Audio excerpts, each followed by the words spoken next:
ओडिशा में जहां सूरज की पहली किरणें धरती को छूती हैं, वहां खड़ा है कोणार्क का सूर्य मंदिर। ये सिर्फ एक मंदिर नहीं, ये रोशनी, ऊर्जा और जीवन के देवता सूर्यदेव को समर्पित एक ऐसा शाहकार है जो 800 सालों से समय को टक्कर दे रहा है। और देखिए, इसकी अहमियत सिर्फ भारत तक ही सीमित नहीं है। 1984 में इससे यूनेस्को ने वर्ल्ड हेरिटेज साइट का दर्जा दिया। मतलब ये पूरी दुनिया के लिए एक अनमोल खजाना है, जिसे आने वाली पीढ़ियों के लिए बचाकर रखना हम सबकी जिम्मेदारी है। पर इसमें ऐसा क्या खास है? एक ऐसा मंदिर जो असल में एक पत्थर का विशाल रथ है, जिसके पहिए आपको वक्त बता सकते हैं। है ना हैरान करने वाली बात?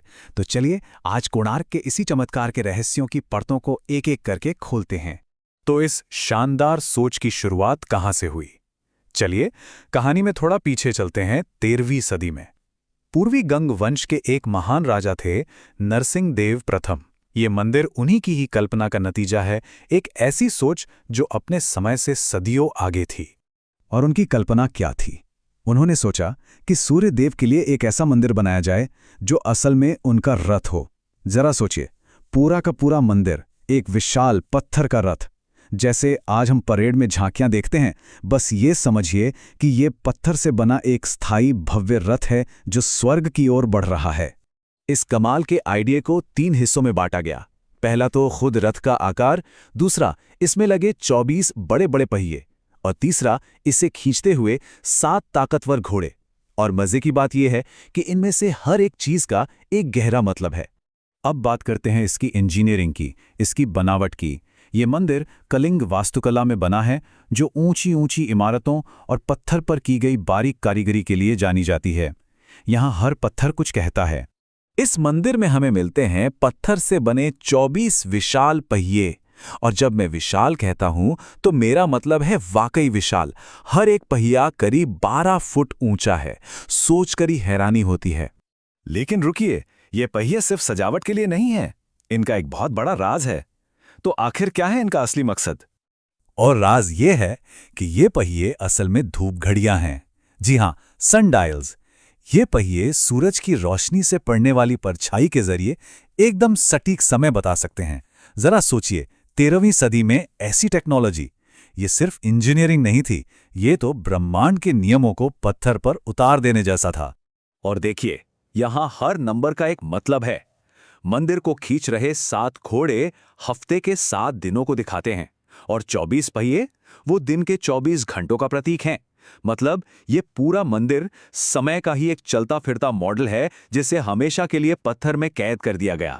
अच्छा, अगर मंदिर का ढांचा विज्ञान और गणित का कमाल है, तो इसकी दीवारें, वो इतिहास की एक खुली किताब है। इन दीवारों पर जो नक्काशी की गई है, वो सिर्फ डिजाइन नहीं, बल्कि उस दौर के पूरे समाज का आईना है। दीवारों पर आपको 2 अलग अलग दुनियाएं दिखेंगी। एक तरफ है देवी देवता, पौराणिक कथाएं, और दूसरी तरफ है आम इंसानों की जिंदगी, नाचते गाते लोग, राजाओं के जुलूस, परिवार के दृश्य। ये नक्काशी हमें बताती है कि उस दौर में लोग जीवन को हर रूप में स्वीकार करते थे, चाहे वो आध्यात्मिक हो या दुनियावी।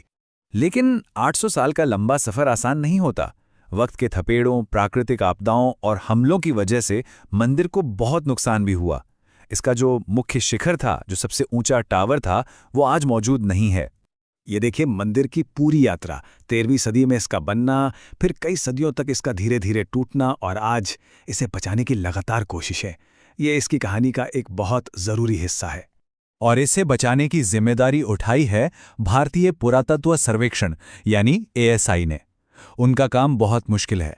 सोचिए, जैसे कोई लाइब्रेरियन बहुत पुरानी कीमती किताबों को संभाल कर रखता है, ठीक वैसे ही ASI इस ऐतिहासिक धरोहर की देखभाल कर रहा है।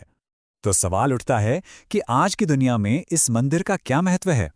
क्या ये सिर्फ एक टूरिस्ट स्पॉट बनकर रह गया है? जी नहीं, बिल्कुल नहीं। आज भी ये एक जीती जागती विरासत है। हर साल यहाँ मशहूर कोणार्क डांस फेस्टिवल होता है, जहाँ दुनिया भर से कलाकार आते हैं। ये उड़ीसा की पहचान का एक मजबूत प्रतीक है, और सबसे बढ़कर ये हमारे पूर्वजों की कला और विज्ञान की उस महान प्रतिभा का सबूत है, जिस पर हम सबको गर्व होना चाहिए। तो आखिर में 800 साल बाद ये पत्थर हमें क्या सिखाते हैं? शायद यही कि कला, विज्ञान और आस्था जब एक साथ मिलते हैं तो ऐसे चमत्कार होते हैं जो समय को भी मात दे देते हैं। ये एक ऐसी कहानी है जो पत्थर में लिखी तो गई है, लेकिन आज भी हम सबके लिए एक प्रेरणा है।